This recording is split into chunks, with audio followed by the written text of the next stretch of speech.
नमस्कार दोस्तों, मैं आपका दोस्त श्याम सुंदर हाजिर हूँ लेकर एक नई वीडियो। उम्मीद करता हूँ सभी आप मस्त होंगे और दीपावली के त्योहार में जोर शोर से लगे हुए होंगे। आज जो है वो हम चर्चा करने जा रहे हैं गणित विषय से संबंधित ही है।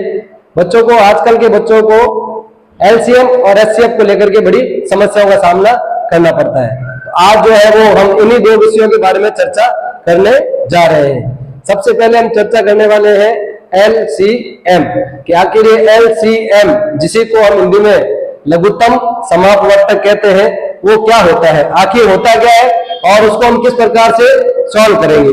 उसी के साथ ही हम चर्चा करेंगे SCF की। SCF का होता है महत्तम समापवर्तक, आखिर वो भी क्या होता है और उसको हम किस तरह से निकाल करके फाइंड कर सकते हैं। तो सबसे पहले हम बात करेंगे LCM की। तो हम बात करते हैं LCM की। तो आप देखिए भाई, LCM जिसको कि हम हिंदी में लघुत्तम समापवर्तक कहते हैं, इसी को हिंदी में हम क्या कहते हैं, लघुत्तम समापवर्तक, जिसको हम लोवेस्ट कॉमन मल्टीप्लाई के नाम से जानते हैं। L का हुआ आपके अर्थ लोवेस्ट, C से आपका हो जाएगा कॉमन और M से आपका हो जाएगा मल्टीप्लाई। तो ये आखिर होता क्या है, तो अब हम जो है वो इसकी चर्चा करने वाले हैं कि आखिर ये लोवेस्ट कॉमन मल्टीप्लाई आखिर है क्या। तो अगर हम एलसीएम के बारे में बात करें या लघुत्तम समापवर्तक के बारे में बात करें, तो एलसीएम आपका वह नंबर होता है या वह संख्या होती है जो दी गई सभी संख्याओं से विभाजित हो जाए, यानी वह छोटी से छोटी संख्या, वह सबसे छोटी संख्या जो दी गई जितनी भी संख्या है उन सभी से विभाजित हो जाए।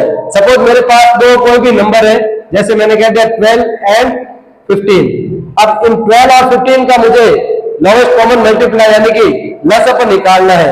तो मैं कैसे निकालूंगा, तो बिल्कुल आसान तरीका है, जिसको हम गुणनखंड विधि कहते हैं या जिसको बच्चे प्राइम फैक्टराइजेशन कहते हैं। कि वो क्या होता है कि आप क्या करते हैं, दोनों नंबरों को साथ में रखा, जितने भी नंबर है उन सभी नंबरों को साथ में रखा और उसका प्राइम फैक्टराइजेशन कर लिया, यानी गुणनखंड उसका कर लिया। तो सबसे पहले देखें, मैंने दो अंक लिए हैं, एक आपका 12 और एक आपका 15, यानी दो अंकों में से पहला अंक आपका 12 है और दूसरा अंक आपका 15 है। तो अब हम क्या करने वाले हैं, इस 12 और 15 यानी 12 और 15 का एलसीएम यानी कि लघुत्तम समापवर्तक निकालने वाले हैं। तो सबसे पहले देखें, क्योंकि 12 में इकाई का अंक आपका जो है वो इवन यानी सम संख्या है, तो 2 से हमने इसको डिवाइड करना है। 15 2 से डिवाइड होगा नहीं, 15 जो है 2 से विभाजित होगा नहीं, क्योंकि इसकी इकाई का अंक क्या है आपका 5 है।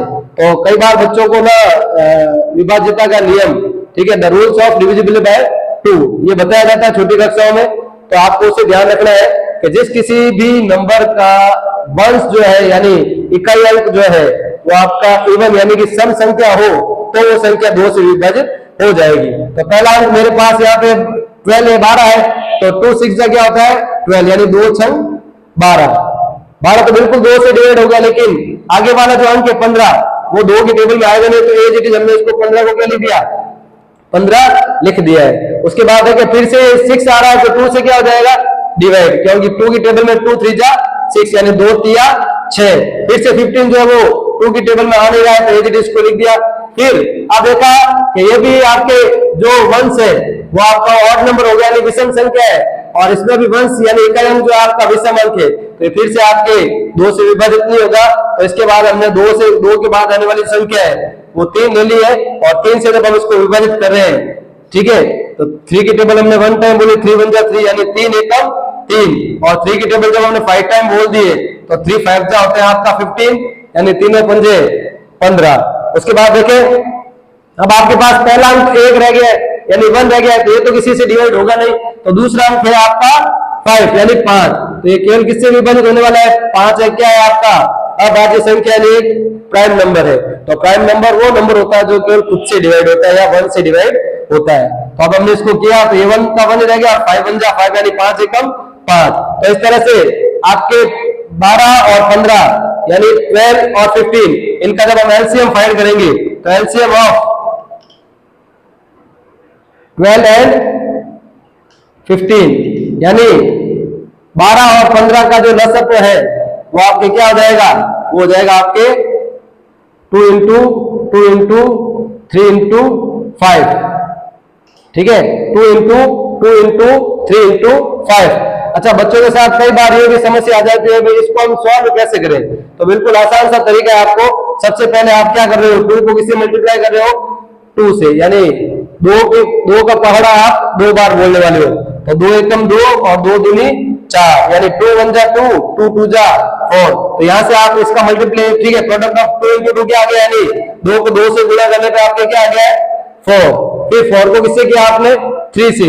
तो 4 3 जा कितने हो गए? तो 4 3 जा आ गए आपके 12, ठीक है। 4 3 कितने हो गए?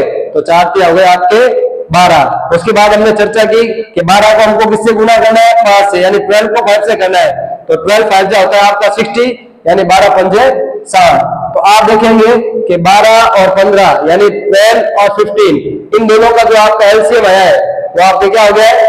60, यानी 60 वह छोटे से छोटा नंबर है, ठीक है। 60 वह छोटे से छोटा नंबर है जो दी गई जो संख्या है, कौन कौन सी है? 12 एंड 15, यानी 12 और 15, इन दोनों को क्या कर रहा है? दोनों से विभाजित हो रहा है, ठीक है। यानी 12 के पारे में भी आपके 60 आता है, बिल्कुल आता है, और 15 के पारे में भी आपके 60 यानी 60 बिल्कुल आता है। तो 60 एक ऐसा नंबर है जो दी गई जो संख्या है, कौन कौन सी? 12 और 15।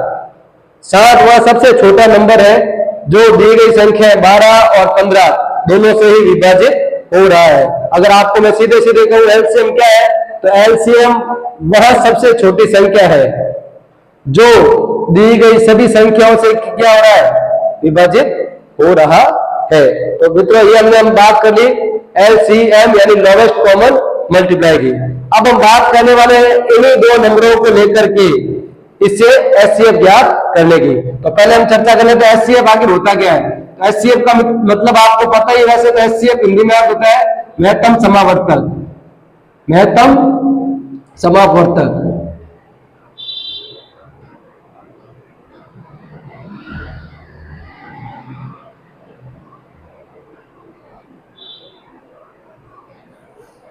अब अपवर्तक का अर्थ होता है बांटने वाला। एचसीएफ का मतलब क्या हो गया? सीधा सीधा ऐसे हो जाएगा आपका हाईएस्ट, फिर सी से आपका है कॉमन, और एफ से आपको हो जाएगा factor, highest common factor. Highest common factor यानी मसअप, और इसका अर्थ होता है कि वह बड़ी से बड़ी संख्या, वह बड़ी से बड़ी संख्या जो दी गई संख्याओं को समान रूप से बांटे।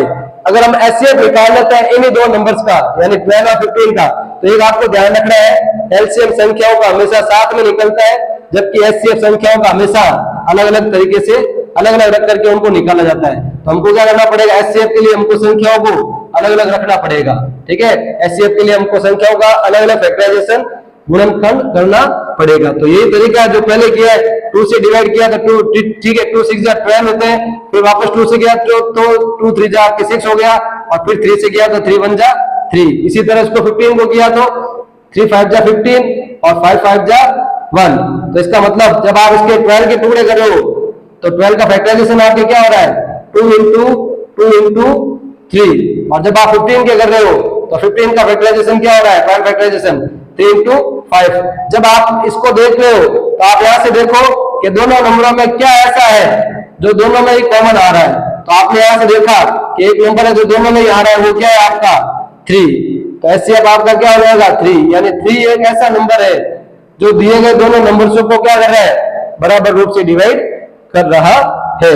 तो ये मित्रों हमने चर्चा कर लिया आज एलसीएम, जिसको हम हिंदी में लघुत्तम समावर्तक कहते हैं, और एचसीएफ जिसको हिंदी में हम महत्तम समावर्तक कहते हैं। एलसीएम को हम लोवेस्ट कॉमन मल्टीप्लाई, यानी वह छोटी से छोटी संख्या जो दी गई सभी संख्याओं से विभाजित हो जाए।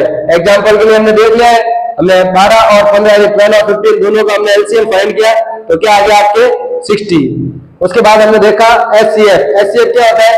तो हाईएस्ट कॉमन फैक्टर, यानी वह बड़ी से बड़ी संख्या जो दी गई जितनी भी संख्या है उनको समान रूप से विभाजित करे। तो हमने देखा 12 और 15 दोनों का अलग अलग से निकलता है। एचसीएफ हमेशा ध्यान रखना है और अलग अलग से जब हमने ज्ञात किया तो दोनों में एक ही कॉमन फैक्टर आ रहा है, वो क्या है, सी।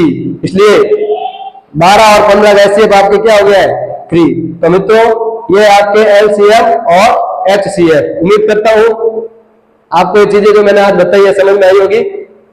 आगे के लिए मैं कुछ और नया आपके लिए लेकर आऊंगा। तब तक आप मेरे वीडियो को सब्सक्राइब, चैनल को शेयर और लाइक करें और कमेंट करें। मैं आपके कमेंट का जरूर जवाब दूंगा। धन्यवाद।